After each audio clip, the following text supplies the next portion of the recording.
আসসালামু আলাইকুম সবাইকে। তো আজকে আমরা সলভ করবো হচ্ছে ফিজিক্স চ্যাপ্টার 2 এর কুমিল্লা বোর্ড 2021 এই ম্যাথটা। তো দেখো এটা হচ্ছে গুলিয়ার বন্দুক সংক্রান্ত যে ম্যাথগুলো আছে ওইটার হচ্ছে একটা।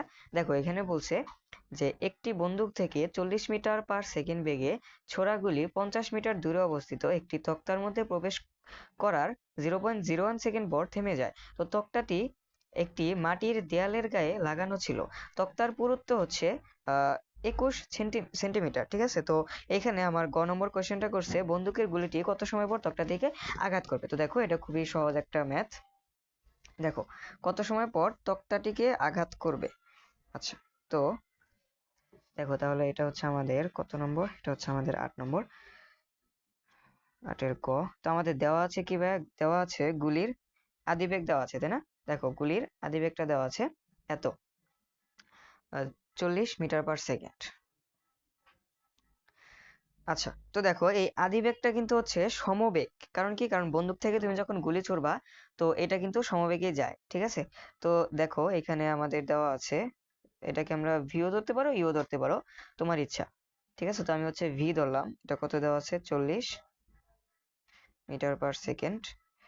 আচ্ছা, এটাকে আমরা হচ্ছে আহ ভি না ধরে এটাকে হচ্ছে আমরা ইউ ধরি। ঠিক আছে, এই সমবেগটাকে আমরা হচ্ছে ইউ ধরলাম। আচ্ছা, আমরা ভি ধরি, পরে ওটা দেখা যাবে।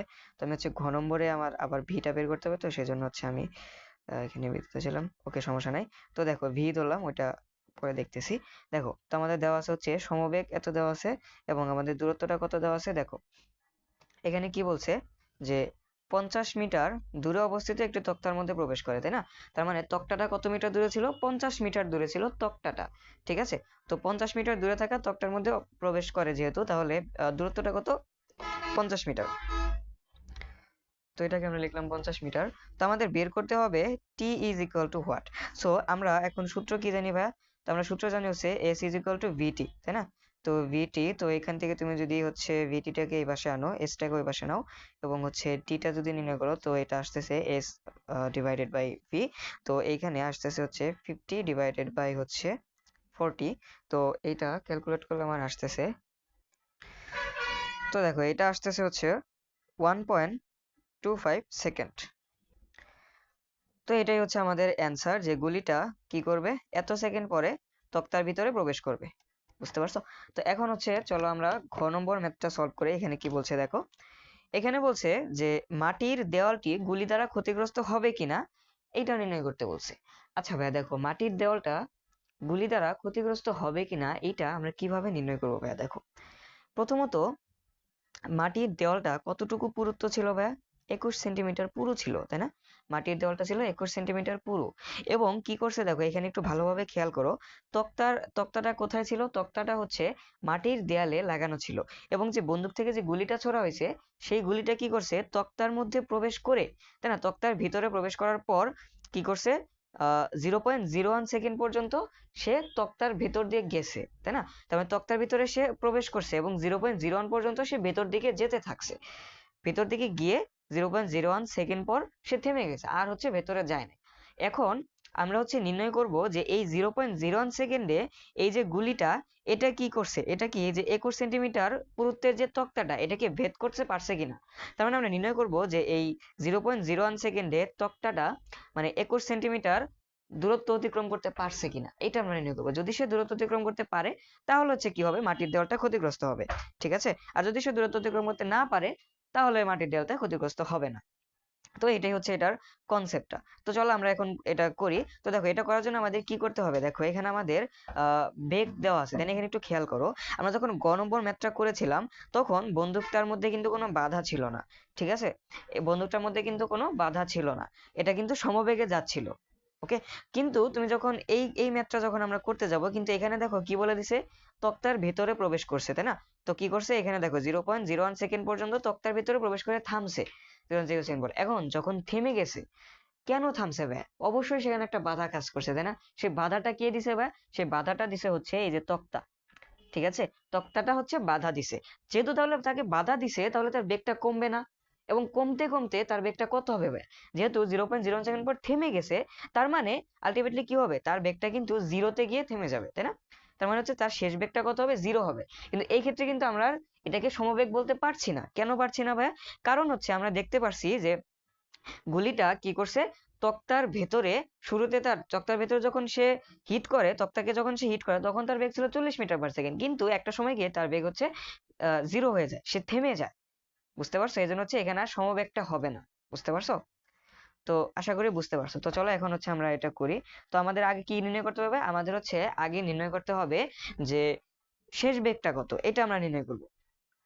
তো চলো ঘ নম্বরের ক্ষেত্রে আমরা কি দেখব, এখানে আমরা এই বেগটাকে কি ধরবো, এটাকে এটাকে আমরা হচ্ছে এখন ইউ ধরবো, কারণ আগের ম্যাথে, এই ম্যাথে আমাদের বেগটা ছিল সমবেগ, সেজন্য আমরা ভি ধরছিলাম। বাট এইখানে এই বেগটা কিন্তু সমবেগ না, এই জন্য আমরা এটাকে আদি বেগ ধরবো। আদি বেগ কত দেওয়া আছে ভাই? 40 মিটার/সেকেন্ড। এবং হচ্ছে শেষ বেগটা কত? শেষ বেগটা হচ্ছে 0 মিটার/সেকেন্ড, কারণ হচ্ছে শেষ বেগটা হচ্ছে সে কি করছে, সে হচ্ছে থেমে গেছে, তাই না? শেষ বেগটা হলো 0 মিটার/সেকেন্ড। দেখো তোমাদের হয়তো আমি বলেছিলাম যে শেষ বেগ বের করতে হবে, তাই না? তো এটা মিস্টেক হয়েছিল, ঠিক আছে? তো আমি ভুলে আর কি বলে ফেলছি। শেষ বেগ বের করতে হবে না, শেষ বেগ তো আমরা জানি, কারণ শেষ যেহেতু থেমে গেছে তাহলে তো 0ই হবে অবশ্যই, তাই না? ওকে।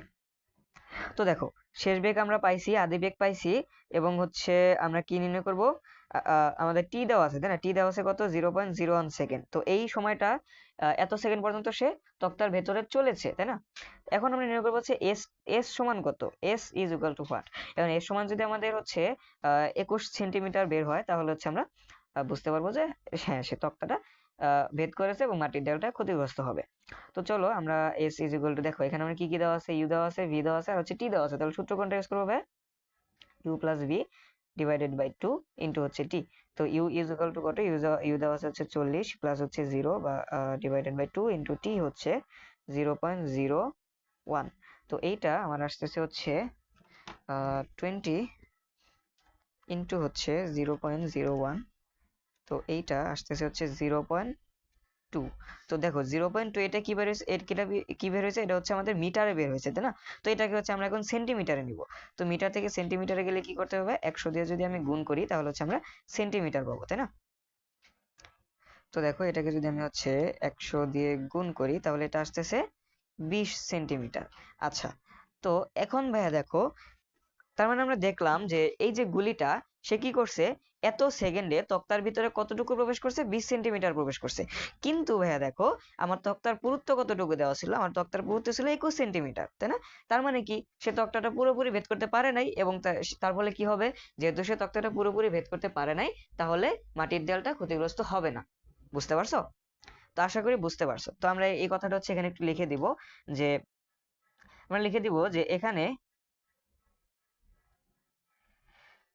একটু গুছিয়ে লিখবা যে গুলিটি,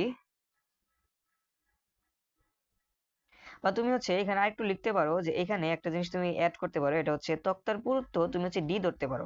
এখানে লিখে দিবা যে তক্তার পুরুত্ব ডি সমান হচ্ছে কত, ডি সমান হচ্ছে 21 সেন্টিমিটার, তাই না? তো এখানে তুমি হচ্ছে আগে এইটুকু লিখতে পারো যে তাহলে এখানে S is less than D.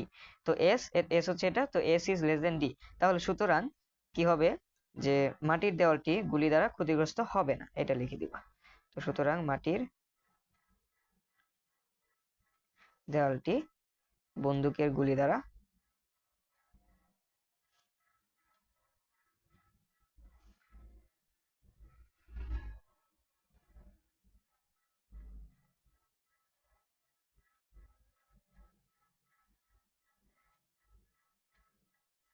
এটাই হচ্ছে আমাদের অ্যান্সার। বুঝতে পারছো? তো দেখো আমি কিন্তু তোমাদের হচ্ছে ম্যাথ করানোর সময় যে আমরা জানি, তারপর হচ্ছে বাংলা, এগুলো কিন্তু কিছু লিখি না, তাই না? তোমরা কিন্তু পরীক্ষায় ম্যাথ করার সময় অবশ্যই কিন্তু একটু সাইডে বাংলাটা লিখে দিবা, যে এখানে লিখবা যে এখানে আদি বেগ বা কুলির আদি বেগ লিখবা, ঠিক আছে? তারপর শেষ বেগ লিখবা, তারপর হচ্ছে সময় লিখবা। হ্যাঁ, তো এগুলো বাংলা লিখে তারপর হচ্ছে সিম্বল গুলো দিবা। হ্যাঁ, তো আমি কিন্তু সময় বাঁচানোর জন্য আমি হচ্ছে এটা লিখি না। হ্যাঁ, কিন্তু তোমরা কিন্তু অবশ্যই এটা লিখে নিবা। এটা লিখে নিলে হচ্ছে তোমাদের নাম্বার কম দেওয়ার কোনো চান্সেস থাকবে না। তো দেখো এখন তোমাদের একটা কথা বলি, দেখো এই যে আমরা গুলি আর বন্দুক সংক্রান্ত যে আমরা এই ম্যাথটা করলাম না, তো এই জাতীয় ম্যাথটা আরেক ভাবে আসে, সেটা কিভাবে জানো? এই যে এখানে আমার দেখো বেগটা কিন্তু সোজাসুজি ভাবে দেওয়া আছে, তো খুব ইজি ছিল। এখন এ জাতীয় আরেকটা ম্যাথ আছে, সেটা হচ্ছে যে তোমার তক্তার ভিতরে প্রবেশ করার পর কি হয়, বন্দুকের যে বেগটা, সে বেগটা কি হয়, হ্রাস পায়। ঠিক আছে? বেগটা দেখা যায় যে অনেক সময় তোমাদের বলে যায় যে 1/3 হ্রাস পেলে, তারপর হচ্ছে তোমার অর্ধেক হ্রাস পেলে, হ্যাঁ, তো এরকম হচ্ছে কথাবার্তা বলে দেয়। তো এই জাতীয় ম্যাথ গুলো খুবই সহজ, এগুলো নিয়ে তোমাদের হচ্ছে টেনশন করার কোনো কারণ নাই। আমরা হচ্ছে নেক্সট ক্লাসে এই জাতীয় ম্যাথ গুলো সলভ করবো, ঠিক আছে? তো প্যারা করার কোনো চিন্তা নাই তোমাদের, এটা নিয়ে হচ্ছে টেনশনে থাইকো না। ইনশাল্লাহ আমরা নেক্সট ক্লাসে তোমাদের হচ্ছে এই টাইপের ম্যাথ গুলো সলভ করাবো, ঠিক আছে? তো চিন্তার কোনো কারণে যতগুলা ম্যাথ তোমাদের হচ্ছে করাচ্ছি ইনশাল্লাহ, এইগুলা যতগুলা টাইপের ম্যাথ তোমাদের করাইছি এবং হচ্ছে প্র্যাকটিস করাইছি, ইনশাল্লাহ ধরো যে তোমরা এই টাইপের ম্যাথ গুলো যদি তোমরা সলভ করো বাসায় বসে বসে, তাহলে ইনশাল্লাহ তোমরা পরীক্ষায় ভালো করবা ইনশাল্লাহ, ঠিক আছে? তো এর বাইরে থেকে আশা করি আসবে না। তো যত ধরনের ম্যাথ এই চ্যাপ্টার থেকে হতে পারে সবগুলোই তোমাদের করানোর চেষ্টা করছি, ঠিক আছে? তো আরেকটা ক্লাস তোমাদের দিব হচ্ছে ম্যাথ সলভিং ক্লাসের, এবং ওই ক্লাসেই তোমাদের হচ্ছে সিকিউ সলভের চ্যাপ্টার 2 এর সবগুলা সিকিউ সলভ করা শেষ হয়ে যাবে, ঠিক আছে? আরেকটা কথা, তোমরা যারা হচ্ছে আমাদের এই চ্যাপ্টার 2 এর যে ওয়ান শট যে ক্লাসটা ছিল বেসিক প্লাস সিকিউ, ওইটা যারা করো নাই তারা হচ্ছে ওই ক্লাসটা আগে করে আসবা। হ্যাঁ, তারপরে হচ্ছে তোমরা এই সিকিউটা সলভ করবা, বুঝতে পারছো? তো সিকিউ সলভের ক্লাসটা হচ্ছে পরে দেখবা, আগে ওইটা দেখবা, নাহলে তোমরা হচ্ছে ভালোভাবে বুঝতে পারবা, ঠিক আছে? তো সবাই ভালো থাকো, আবার হচ্ছে আরেকটা সিকিউ নিয়ে তোমাদের সাথে দেখা হবে ইনশাল্লাহ। তো সবাই ভালো থাকো, আল্লাহ হাফেজ, আসসালামু আলাইকুম।